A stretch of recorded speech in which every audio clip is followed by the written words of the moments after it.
Tēnā awa, tēnā manukua tai mai, tēnā koutou katoa. Greetings to each and every one of you in all the different places that you've come from. It's great to welcome you here tonight for part of our Engineering Lecture Series 2019. The aim of these is to bring to not only our students but to invited industry and anyone who's interested key topics and later in the year practical activities which highlight the importance of engineering. Okay, on to the topic tonight, a very topical one, preparing for an uncertain future, climate change risks and adaptation responses. And I must thank Graham Wells from Beca and Beca for their support in organising these talks. And as engineers, engineering is all about, or a lot of engineering is about solving the problems that we encounter. Climate change is certainly one that is clearly an issue. So to begin tonight, I'd like to introduce you to Ben Mayer, Climate Change Advisor and Strategist to start us tonight. Ben? Thank you. Do you understand how climate change is moving the goalposts in the professional environment you're about to enter? Kia ora te haere mai. Thank you for being here today and congratulations to this evening's recipients. My name is Ben Mayer and I'm the Climate Change and Sustainability Advisor at Beca. It's my job to help both Beca and our clients to deal with climate change risk.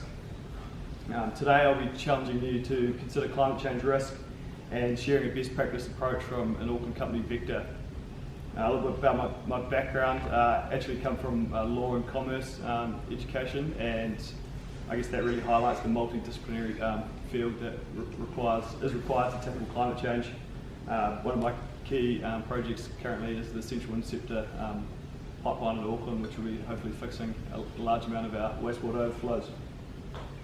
My colleagues, Mike Law, will be taking you through a deeper dive on the effects of climate change on the hydrological cycle, and Graham Jenner will be detailing some more specific examples from Timaru.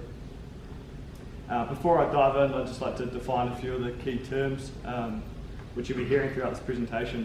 And adaptation obviously is the key theme, that is anticipating the adverse effects of climate change and taking appropriate action to prevent or minimise the damage that they can cause, and also taking advantage of opportunities that arise along the way. So the picture I've chosen here is of the Hawke's Bay settlement, Halmoana, a town that has been really exposed to the elements over the years. Picture here is a high tide event during a significant storm. Some of those front row houses have taken a real beating to the point where they're worth up to 6 times less than the houses 1 row back, and that's going to be exacerbated by rising sea levels. And we need to be building more resilient systems to deal with this sort of change. And then the other sort of part of the coin here is mitigation, and that's the actions to limit the magnitude or rate of long-term global warming and its related effects. So we have, to think about mitigation, we often think about the burning of fossil fuels for energy and replacing those with more renewable low emissions options. It also includes the removing of carbon from the atmosphere through sequestration in soils or through trees. The two of these are really closely related and at a global scale have an inverse relationship.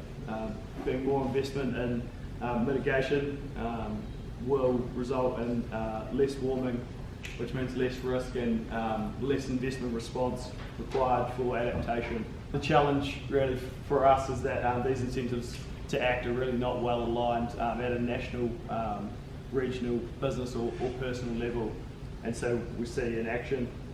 Our Pacific Islands neighbours contribute some of the least amount of emissions from a country and per capita basis, but they find themselves being hit significantly harder by rising sea levels and both the ability of the infrastructure to handle those changes and the fact that the sea is actually rising slightly faster there.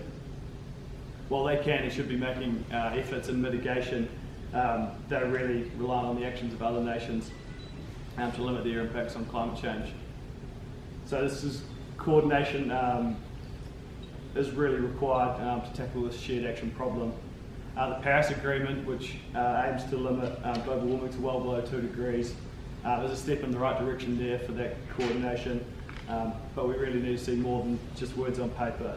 So what difference does a couple of degrees make, you might ask? We're talking about temperature increase. The reference point is pre-industrial levels, at a time of relatively small levels of emissions from human activities. In October of last year, the Intergovernmental Panel on Climate Change, or the IPCC, released a special report with the aim of understanding keeping warming to 1.5 degrees. And it made for pretty grim reading. So what are the risks you guys need to consider when you enter the engineering profession? As greenhouse gases are added to the atmosphere, we'll continue to see sea levels rise, surface temperatures increase, and increased frequency of extreme weather events. Limiting this to 1.5 degrees, while technically feasible, is a challenge that requires systematic change.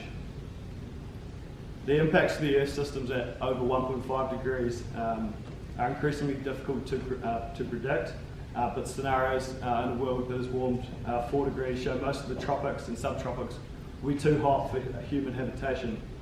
Changed temperatures and rainfall patterns could make large amounts of agricultural zones unproductive. Earth system scientists such as Wolf Stephen are really concerned by the effect of cascading tipping points. You see a map behind me of these tipping points. They're colour-coded to show at which level they are reached, starting at 1 to 3 degrees, the reds being 3 to 5 degrees of warming. Once these are reached, these tipping points act like dominoes. The lines show the interrelationship between these and can lead to a serious acceleration of warming. The Earth is a really complex system, so that some of the examples you can see there: melting of the polar ice caps, the Amazon rainforest, if that were to be burned off, would release a lot of the embodied carbon. Similarly with the permafrost in Siberia, a lot of carbon embedded and frozen into the soil, which could be released with extreme temperatures. So the consequences of this sort of development is that the patterns of where we can produce food are really threatened. Millions of people can be affected through loss of food security, forced migration, and conflict. So a good way to think of this perhaps is with the recent developments in Britain around Brexit and the sort of level of instability, fear, lack of trade and economic activity, stockpiling of food, etc. So climate change works to amplify these existing threats we already face in society. The world I've just described is often thought of as a worst case scenario, but that doesn't mean it's of low probability. Despite the Paris Agreement, the actions committed to by the nation states only account for 3 to 4 degrees of warming if met. 3 to 4 degrees by 2100, that is. So what we have on the graph behind is an excerpt from a report by the CRO Forum, which is the Chief Risk Officers Forum from multinational insurance companies. So a good place to go when we're trying to consider risk. And so if you look along the bottom of the probability distribution, we have temperature, and you see rather grimly down on the left-hand side a 1% chance of meeting that 1.5 degree target, 5% of staying within the Paris Agreement commitments, and it's a 50% chance of reaching 3 degrees by 2100. Now this has serious ramifications when considering risk in our professional capacity. More resilient engineering can create greater upfront costs, leading to challenging conversations with our colleagues and clients. But they are essential conversations for you to be having. I'll now turn to some more recent local events. You'll be familiar with the fires in the Port Hills in 2017, taking down more than 1,600 hectares. And then following that, more recently, in Nelson, we saw the New Zealand's greatest forest fire since the 50s. So this dryness and drought is kind of accelerating to the point where we're seeing conditions more typically associated with our Australian neighbours. In April 2018, Category 2 cyclone hit Auckland, bringing wind gusts up to 210 kilometres an hour and sustained wind speeds of over 100 kilometres an hour. So this cut homes power. 180,000 homes were affected at one point. Power was lost for up to a week in some of these houses. But another big impact that we had was sediment coming into our large reservoirs, and our Arbor treatment plant was unable to process that large amount of sediment, really restricting the supply of drinking water. Climate change is amplifying the likelihood and severity of these disruptive events. But this increased understanding of climate change risk has led to some responses both from public and private sectors. And so just last week we saw the Zero Carbon Bill launched.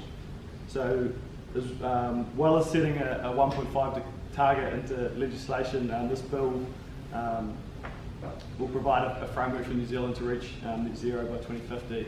But importantly, it has a large focus on adaptation too.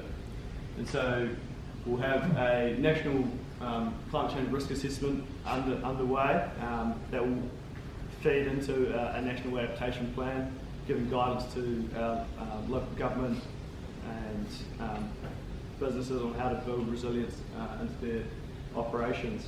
The Climate Minister will be able to request that organisations report on their climate risk and what they're doing to adapt. So that will extend to local government, state-owned enterprises, and anything described as life-critical utilities. So that can be ports, telecommunications, airports, roading, electricity providers, etc. So they're the ones that play the core role of providing resilience in times of need. And in the private sector, we have banks, insurers, and investors really seeking more information, more disclosure on climate risk. And it's not really a long shot to think that organisations who are able to show they've considered the implications of climate change risk are able to receive preferable rates, because it really is so well aligned to risk. The Task Force on Climate-Related Financial Disclosure, or TCFDs, was set up to address this increased demand for information. They provide a set of recommendations which are considered best practice around climate risk, response and reporting. So this approach requires strong governance, and it requires stress testing of an organisation's strategy, and then integrating that into the risk management process. So you'll see elements of this in a case study I'm going to be showing you from Beca. If you want to learn more about this, they have a document online titled Working Together on Resilience, which lays out their large program of work around resilience to the Auckland network. So Vector have assessed the potential impacts of climate change across their network, starting with a really highly engaged leadership team. So the core business of Vector is transmission and distribution on the right hand side there. Obviously the upstream impacts, they're really reliant on their generators to deliver their service. Crucial to the TCFD sort of analysis process is engagement with stakeholders across the business to understand the impacts of both extreme events and changes in average conditions. And so upon review of the fault register and local historical weather data, we've revealed that outages were most closely associated with sustained wind speed and high levels of rain. And so these became the focus for scenario modelling. Vector chose two future scenarios to stress test the resilience of the network.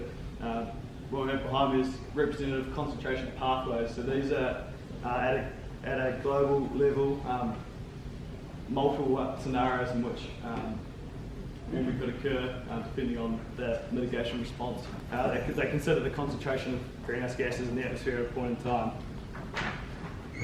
So Vector chose RCPs 8.5 and 4.5 for their analysis. And as you can see here, it's reasonably well aligned with a 4-degree world and about a 1.8-degree world, so giving them that sensitivity analysis. Now these scenarios are downscaled to their local network assets and focused in on the timeframes of 2030 and 2050. So with those timeframes were chosen to align with their asset management planning cycle and their strategic planning timelines. Material risk that was identified in the analysis was the high sustained wind events. So that comes about when trees are blown into their lines very large. And so this was a relationship identified in the historical data review.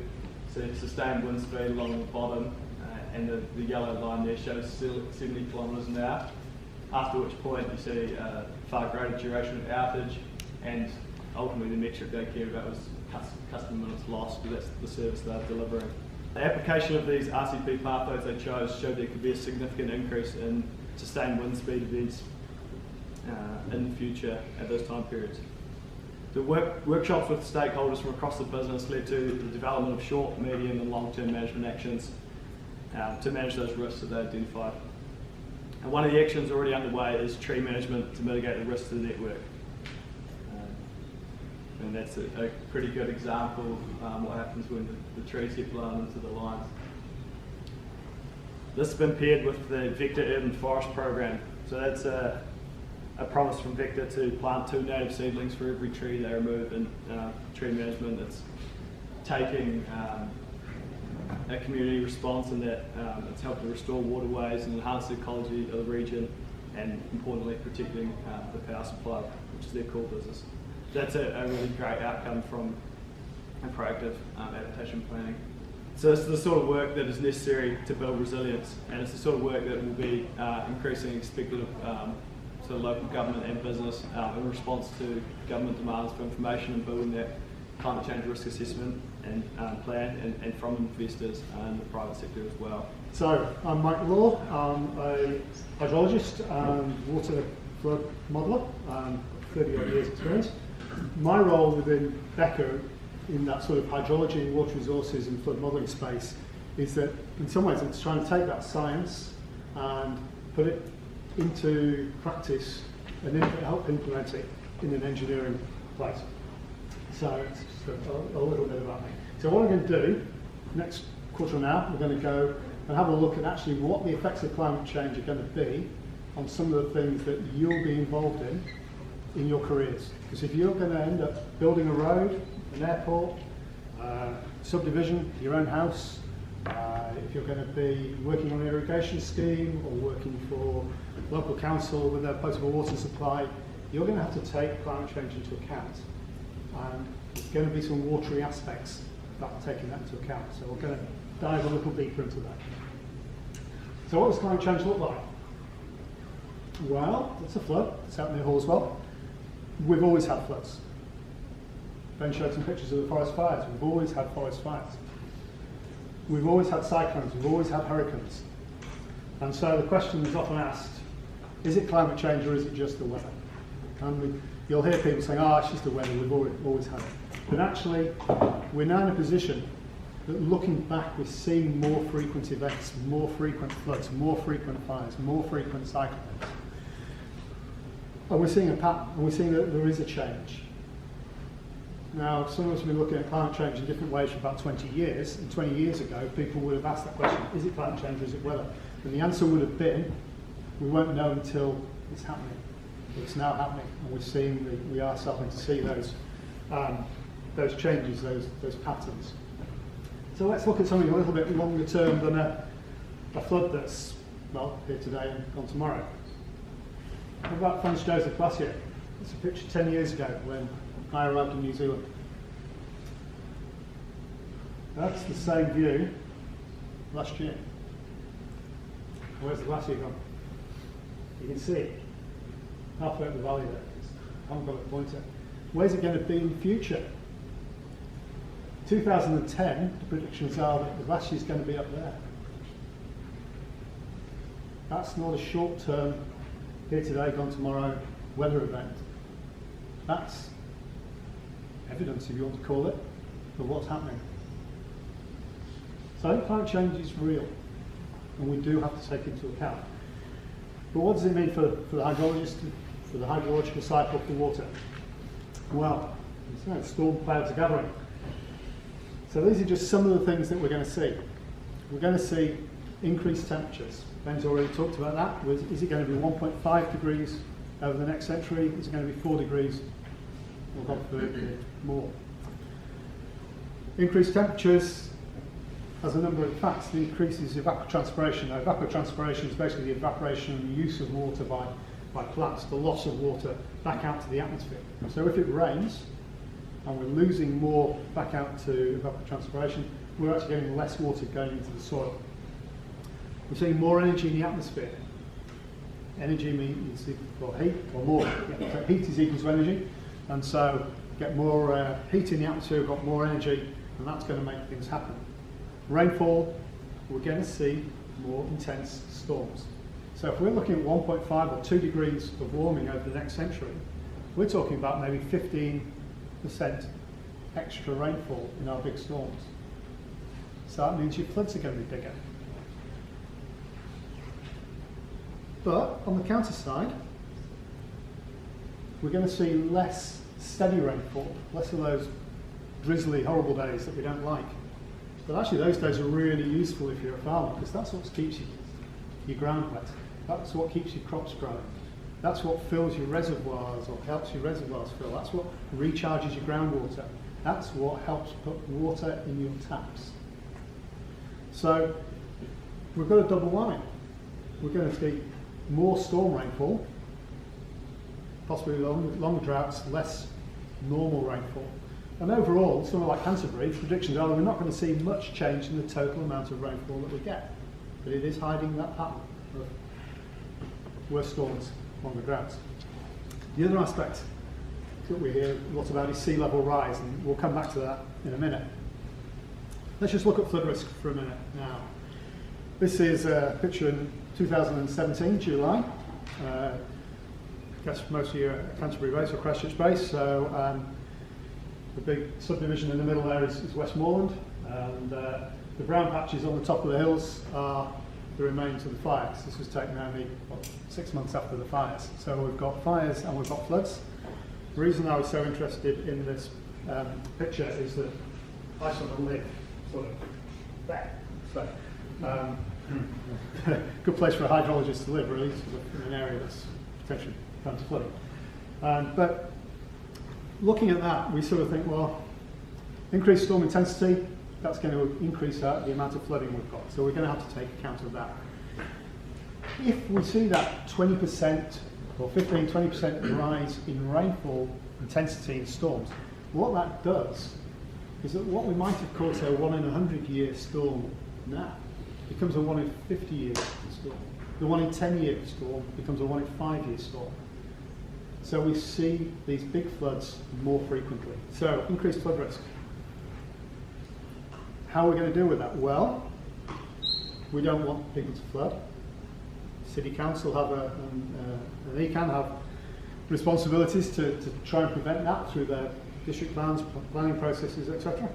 So to try and stop flooding, whether it be from development or just generally to stop it, building stop banks, providing areas to store or attenuate water, to hold water back so that it's not going to cause flooding. So we might get 20% more rainfall, but how do we make it that rainfall doesn't have a worse effect further downstream than what we're seeing at the moment?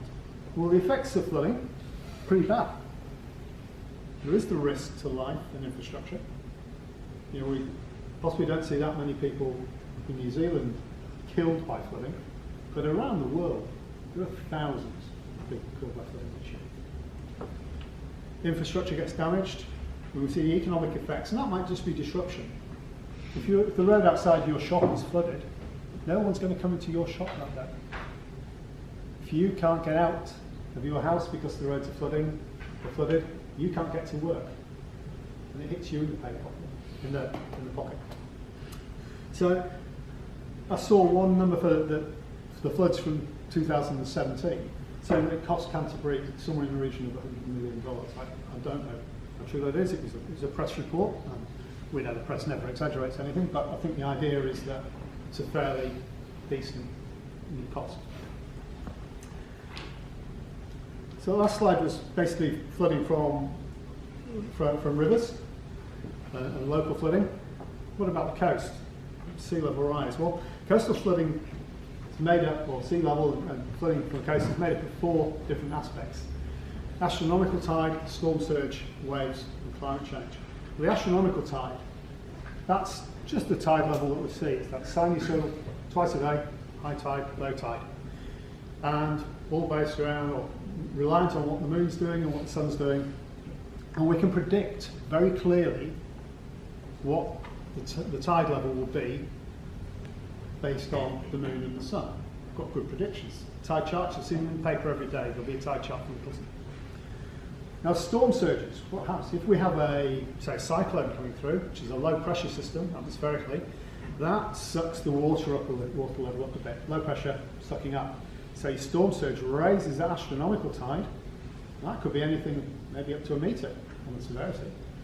Then you've got waves crashing in, which pushes the sea level higher than the actual official sea level. Throw on top of that the fact that we could be looking at climate change induced sea level rise, and sea level could be rising by about 1 metre by the end of the century. And now that two reasons that I'm aware of that could be happening. One is ice caps melting, and so more water actually entering our oceans, and therefore more water to raise the level. But also warmer water takes up a bit more space than cold water. So same amount of water, but it's taking up a bit more space. So coastal flooding in its own is bad enough. But what happens when our coastal flooding meets our river flooding? Well, at the moment, we might have our rivers, our stop banks along our rivers designed so that the water can get out from the river. But we've got to account the fact that if it meets a high tide and a storm surge as it hits the sea, that's going to hold the water back in the river a little bit and pond it back and artificially increase our water levels near the estuary in the lower parts of the river. If we've got sea level rising by 1 metre, then that's going to also push back up the river and cause that coincidence of river flooding and high sea levels is going to exacerbate our problem. Something that I hadn't thought about really, and I haven't heard much about until I got involved with a little bit of work on it, is saline intrusion. So, sea salty water. We generally don't like salty water, and one of the problems is if you raise the sea level, then salt water can find its way into the groundwater along the coast, pushing further. It can also, salt water tends to come up our rivers on the high tide, and it generally comes up. I've got a little picture for you, probably the best way of showing it. Here we go. So what happens is that fresh water is continuing down the river, flowing out normally, but as the high tide rises, the salt water pushes in. It pushes in underneath the salt water, and you get that salt water wedge you can see on the picture there. It creeps up. And one of the issues is that people take water for agriculture, for crops, for public supply, often quite a long way down our rivers. And at the moment they can take fresh water. But the lower picture there, the little green hut, is actually a picture of a little pump house for a farmer in the Bay of Plenty who's taking water out of the Rangitanki River. Quite legally, he's got an obstruction consent. But what happens is, the chances are he's fairly close to the coast, and as sea level rises, the chances are he's going to start pumping salt water, not pumping fresh water. Now, what are the implications of that? Crops and livestock, if some crops, some livestock can cope with salty water better than others. It could be for this farmer that they have to change what they're growing to something that's a little bit more salt tolerant. But also there's the impact, as that salt water pushes further up our rivers, what's it going to do to the habitat? Is there going to be ecological change? So really we've talked about water being our enemy so far. It comes and visits us as floods, and it's salty and we don't like the taste of it, or our animals or our crops don't like the taste of it. Water is also something that we really love and we need. And water resources is the opposite end of the hydrological cycle from floods. It's about low flows, and generally when we want water there isn't that much water around. So we use water for irrigating our crops because on that particular day it's not raining enough to keep the crops going, so we have to artificially apply the crop. What we're going to see, if remember going back, we talked about longer droughts, less rainfall during when it's not absolutely chucking down because it's storming, then we'll see a reduction in our river flows. Reduction in our river flows, increased evaporation from our crops. We're going to see an increase in irrigation demand. And this is just a graph from the Wairarapa in the south part of the North Island, looking at potentially a 30% increase in the amount of water required to irrigate towards the end of the century. But if we've got less water in our rivers, less water in our groundwater, we've got reduced reliability of water. So we might have a consent to take water, but if the water's not there because the rivers are too low, that our crops are demanding this extra water, there's a gap there. The biggest effect, as you'd expect, is going to be through the summer. Mitigation options for that is we need to provide storage, whether that be extra reservoirs for public supply or for storing water on farms. So take water when water is available through flood or high flow times. Or we need to think beyond that about reducing the irrigated area and changing our land use. Hydropower. 50% of New Zealand's energy, approximately, comes from hydropower. A lot of it comes from the South Island. And we'll go into this a little bit more detail, it's dependent on rainfall and snowmelt. So Ngosha Niwa and a couple of other places looked at what was happening, or what could be happening in the coming years there. We found that in terms of generating capacity, with climate change, we could see a reduction in power generation on North Island, but interestingly, in the South Island, we could actually see about a 4% increase in power generation. Now the reason for that is a lot of our South Island rivers, the big rivers that we generate electricity from, the Waitaki system in particular, river flows are actually quite low in the winter. The reason being, any precipitation that falls in the winter, falling on the Alps, tends to fall as white stuff, as snow, and it gets locked into the mountains through the winter. It's not appearing in the rivers. So our river flows are quite low. Come the spring, we get snow melt, we get a bit of a whoosh of water through.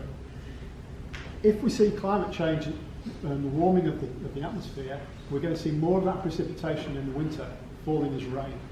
And if it falls as rain, it's more likely to end up in the rivers in the winter. So we'll see more waters in the rivers, in the lakes, in the hydro schemes through winter. And the reckon it could be about a 4% increase in power generation capability from the South Island. So what's our response look like to all this doom and gloom? Well, here's a little quote. Given the concerns regarding potential impacts of climate change and global warming, consideration must be given to peak sea levels, river flows in the future, and over the lifetime of the development. I wrote that in 2003, so 16 years ago. I was in the UK then. I was doing a flood risk assessment for a holiday park in the UK. It's a place called Pleasure Island. It's a lovely place to go for a holiday. You see why I moved to New Zealand. Now this is a place right next to the coast and potentially at risk of flooding. So we've been thinking about climate change for a long time. And when I was asked to do this talk, it made me stop and think, what's the story been? What's my journey been on this? We go back. I was in the UK in 2001. The government brought out some planning policy. And they made the whole country, not a council or a region, the whole country, take account of sea level rise and increased rainfall and flood flows whenever anybody is looking at developments. Whether that be subdivisions or roads or whatever, we had to look at it. And we had to consider it. And the sea level rise was about a metre over the next century. And the rainfall was 20% increase in rainfall, 20% increase in river flows, which is amazingly close to what we're still using. So good on the UK government, I think, for that, going back all the way. But it made everybody was having to do it.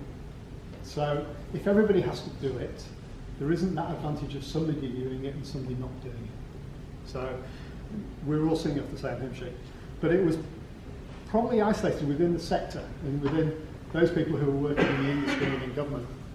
In 2006, Al Gore, who famously claimed he was going to be the next president of the United States, but didn't end up winning the election in 1999, he brought out a video DVD called An Inconvenient Truth film. And that, for me, was what really raised climate change among the population as a whole and the media. Really realised that something was happening. That climates had changed over time, but we're now seeing an real acceleration of climate effects. 2008, New Zealand, Ministry for the Environment brought out guidance on sea level rise, rainfall, lots of guidance for local government. And we've been using that really until the last year or so, and that's where we get a lot of the guidelines about 8% increases in rainfall for each degree of temperature warming, and also how much temperature rise we need to think about in different regions around New Zealand. 2016, MFE updated the guidance, and also 2016 Paris Agreement, which Ben briefly mentioned. Basically, the world got together and actually started thinking globally and in a coordinated approach. What target should we be setting? And I think that was a time of optimism, that the world was actually starting to think and move forward as one. 2017, Al Gore brought out a sequel to An Inconvenient Truth, and that follows his journey, in a way, through to the Paris Agreement. And that's, if you haven't seen those two documentaries, I'd recommend seeing them. They are worth giving you a wider picture. So in a way, what we've been doing, we've been reacting, mitigating, adapting. I wonder at the moment whether we're actually changing. Are we changing what we do? I'm not driving an electric car yet, but the next car will be an electric car.